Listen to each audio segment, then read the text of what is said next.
Hai, Assalamualaikum warahmatullahi wabarakatuh. Bertemu lagi di channel YouTube sederhana saya ini.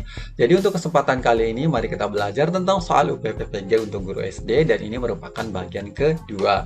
Nah, untuk video kali ini kita hanya membahas 5 soal dengan materi satuan bahasa yaitu kata, kalimat, paragraf. Oke, untuk tidak berlama-lama kita langsung ke soalnya. Untuk soal pertama, salah satu hal penting dalam manajemen diri adalah keterampilan mengukur diri. Artinya, kita harus mampu melihat diri kita dengan jujur. Contoh kesalahan mengukur diri adalah ketika kita merasa bisa melakukan sesuatu padahal tidak. Sehingga akhirnya tugas yang seharusnya diselesaikan ternyata tidak terselesaikan dengan baik. Oleh karena itu, jangan heran jika akhirnya kita menjadi stres. Sebaiknya kita harus terampil mengukur diri dan membaca situasi secara tepat sehingga kita bisa menempatkan segala sesuatu dengan baik. Nah, pertanyaannya adalah gagasan pokok paragraf di atas adalah yang A, kita harus jujur, yang B, kita harus bisa mengukur diri, C, pentingnya manajemen diri dan pengukuran diri, yang D, membaca situasi dengan baik, E, kita dapat menempatkan segala sesuatu dengan baik. Nah, untuk soal nomor 1 ini kira-kira jawaban yang tepat yang mana? Oke, jadi untuk soal nomor 1 ini, jawaban yang tepat adalah yang C, yaitu pentingnya manajemen diri dan pengukuran diri. Nah, sekarang kita lihat nih pengertian dari gagasan pokok itu seperti apa. Nah, gagasan pokok adalah ide pokok atau topik dari sebuah paragraf. Gagasan pokok terletak di dalam kalimat utama. Nah, di mana untuk kalimat utama adalah kalimat inti dalam suatu paragraf yang dijelaskan oleh kalimat-kalimat lain. Nah, jadi untuk gagasan pokok ini atau kalimat utama ini memang biasanya adalah topik yang kita bahas. Nah, sedangkan narasi yang berikutnya ini adalah biasanya penjelasan atau pendukung dari kalimat utama yang bakalan kita bahas. Dan biasanya untuk kalimat utama atau gagasan pokok ini memang terletak di awal-awal kalimat di setiap paragraf. Jadi sebenarnya ketika kita mulai membaca, sebenarnya kita udah bisa menemukan gagasan pokok atau kalimat utama dari setiap paragraf itu tersebut. Nah, oke. Sekarang kita lanjut ke soal nomor 2. Nah, untuk soal nomor 2, Padang Panjang terletak sekitar 72 km di sebelah tenggara kota Padang ke arah Bukit Tinggi. Yang nomor 2 ini adalah kota ini dapat Gunung Merapi dan Gunung Sigalang. Yang ketiga adalah kota yang luasnya hanya 23 km kuadrat. Ini merupakan kota yang nyaman dikunjungi. Tampaknya setiap anggota masyarakat di kota ini saling kenal. Pasar, tempat hiburan, dan terminal dapat dijangkau dengan berjalan kaki atau naik bendi. Sejauh mata memandang, tampak pepohonan yang hijau. Hujan mengguyur kota sepanjang waktu membuat udara selalu sejuk. Nah, kalimat yang mengganggu keutuhan paragraf tersebut adalah yang A adalah kalimat 2, kalimat 4, yang C kalimat 6, yang D adalah kalimat 7, dan yang E adalah kalimat 8. Nah, jadi kalimat-kalimat 2, 4, 6, 7, 8 ini kira-kira mana sih yang mengganggu keutuhan dari paragraf tersebut? Oke, jadi jawaban untuk soal nomor 2 ini adalah kalimat 4, di mana kalimat 4 ini adalah tampaknya setiap anggota masyarakat di kota ini saling kenal. Oke, sekarang kita lihat uraian singkatnya. Jadi, syarat kepaduan kalimat dalam paragraf yaitu yang pertama adalah kohesi atau kesatuan. Paragraf hanya membicarakan satu pokok pikiran atau satu ide. Yang kedua adalah koherensi, yaitu kalimat-kalimat yang ada dalam paragraf saling berkaitan atau padu. Nah, jadi dari paragraf 1, maksudnya dari kalimat 1 sampai dengan kalimat 8 ini, jadi kira-kira nih mana kalimat yang memang tidak padu dengan kalimat yang lainnya. Nah, untuk soal nomor 2 ini tentu yang tidak padu adalah yang kalimat nomor 4, karena di kalimat 4 ini membahas tentang lain, padahal ini dia membahas tentang Padang Panjang, sedangkan di sini langsung membahas tentang setiap anggota yang saling kenal mengenal. Padahal ini yang dibahas adalah Padang Panjang. Oke, sekarang kita beralih ke soal nomor 3. Nah, banyak faktor yang mendorong warga Tiongkok yang mencari daging vegetarian. Faktor awalnya adalah surplus daging yang dialami akibat wabah flu babi pada tahun 2018. Akibatnya, pelaku industri daging buatan dari barat melirik Tiongkok dan negara Asia. Agar menjadi efektif, kalimat satu dapat diperbaiki dengan cara A. Menghilangkan kata banyak pada kalimat dan mengganti faktor menjadi faktor-faktor. Yang B. Menghilangkan kata yang sebelum kata mendorong. Yang C. Kata faktor seharusnya diganti faktor-faktor. Yang D. Menghilangkan kata yang sebelum kata mencari. Yang E. Mengganti kata Tiongkok menjadi Tiongkok. Nah, untuk soal nomor 3 ini jawaban yang tepat yang mana?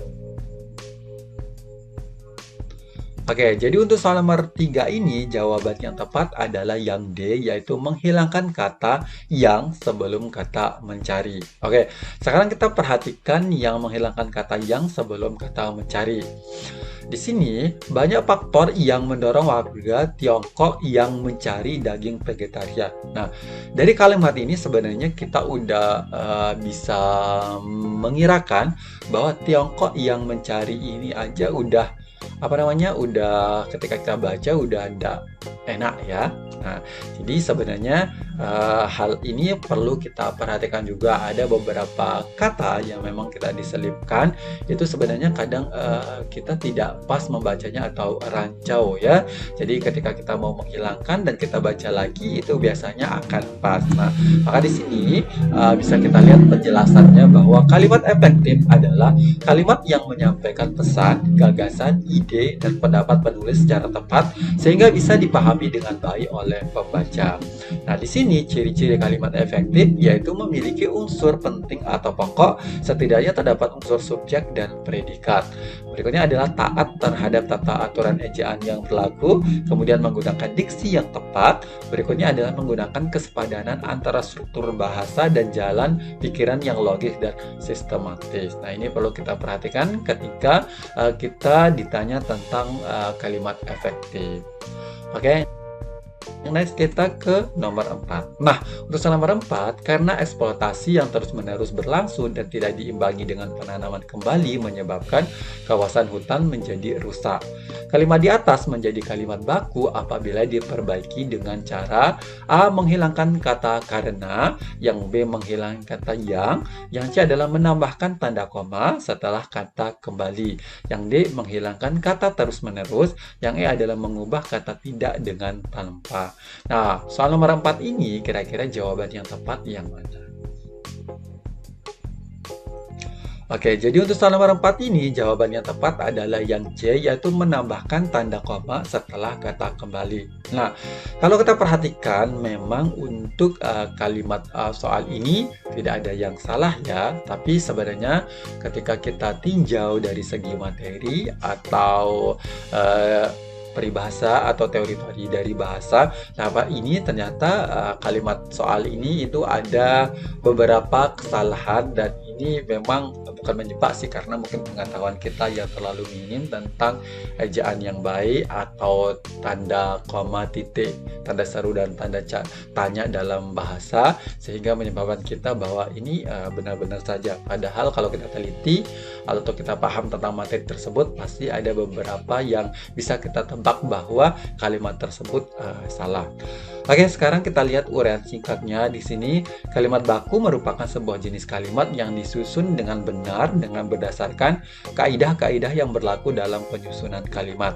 Nah, jadi setiap kalimat ini memiliki fungsi kalimat masing-masing. Biasanya kita selalu menyebutnya dengan SPOK. Jadi maksudnya seperti ini ya, nanti ada yang menjadi subjek, ada yang menjadi predikat, kemudian ada yang jadi objek, dan ada yang jadi keterangannya. Jadi ini setiap keterampilan ini memiliki fungsi yang berbeda-beda, fungsi kalimat yang berbeda-beda. Nah, di sini kalimat di atas mempunyai dua pola kalimat sehingga disebut kalimat majemuk. Nah, jadi soal ini kalimatnya itu dikategorikan adalah kalimat majemuk karena memiliki dua pola kalimat. Nah, di kalimat majemuk ada yang namanya kalimat majemuk bertingkat, yaitu posisi anak kalimatnya mendahului induk kalimat. Nah, jadi di sini perlu kita tahu juga induk kalimat adalah bagian kalimat yang mampu berdiri sendiri dalam arti bisa dipahami meski tanpa kalimat lain. Nah, sedangkan anak kalimat adalah bagian dari kalimat yang harus dihubungkan dengan induk kalimat. Nah, jadi soal nomor 4 ini kalau kita koreksi Jawabannya, maka dia akan tersusun seperti ini. Karena eksploitasi yang terus-menerus berlangsung dan tidak diimbangi dengan penanaman kembali, menyebabkan kawasan hutan menjadi rusak. Nah, jadi di sini kalimat induknya atau induk kalimatnya itu berarti ini ada terkait dia dengan kawasan hutan. Nah, jadi yang jadi anak kalimatnya itu adalah karena eksploitasi yang terus-menerus berlangsung dan tidak diimbangi dengan penanaman kembali. Nah, ini ya kalau kita cuman menulis di bagian anak kalimatnya aja, ini kita akan bingung kira-kira ini apa sih yang dibahas. Nah, maka ini perlulah ditambahkan dia dengan kalimat atau induk kalimat. Oke, sekarang kita lanjut ke soal nomor 5. Nah, untuk soal nomor 5, Adel sangat gembira dan berlari ke ayahnya sambil berteriak, "Ayah, ayo kita liburan ke pantai sore ini." Ubahlah kalimat langsung di atas menjadi bentuk tidak langsung yang benar. Nah, yang A, Adel sangat gembira dan mengajak ayahnya untuk liburan ke pantai sore ini. Yang B, Adel berkata pada ayahnya dengan gembira bahwa mereka akan libur sore ini. Yang C adalah Adel berteriak kepada ayahnya dan mengajak untuk liburan ke pantai sore ini. Yang D adalah Adel berteriak dan berkata dengan gembira untuk berlibur ke pantai sore ini. Nah, untuk soal nomor 5 ini, kira-kira jawaban yang tepat yang mana? Oke, jadi untuk soal nomor 5 ini, jawabannya yang tepat adalah yang C, yaitu Adele berteriak kepada ayahnya dan mengajak untuk liburan ke pantai sore ini. Nah, untuk soal nomor 5 ini kita bahas tentang kalimat langsung dan kalimat tidak langsung. Oke, sekarang kita lihatnya. Kalimat langsung adalah kalimat yang memberitakan ucapan seseorang. Kalimat ini ditandai dengan penggunaan tanda petik 2. Nah, jadi di soalnya ini udah kalimat langsung, tapi ini untuk pertanyaannya adalah kita ubah menjadi kalimat yang tidak langsung. Nah, jadi kalimat tidak langsung adalah kalimat yang menceritakan kembali ucapan seseorang. Contoh, Roma mengatakan bahwa ia sedang menulis cerpen. Jadi, tepat untuk soal nomor 5 ini jawabannya adalah yang C, yaitu Adele berteriak kepada ayahnya dan mengajak untuk liburan ke pantai sore ini. Oke, demikian untuk soal kali ini. Terima kasih sudah menonton. Kritik dan saran ditunggu kurang lebihnya. Mohon dimaafkan. Wabillahi taufiq wal hidayah. Wassalamualaikum warahmatullahi wabarakatuh. Bye-bye.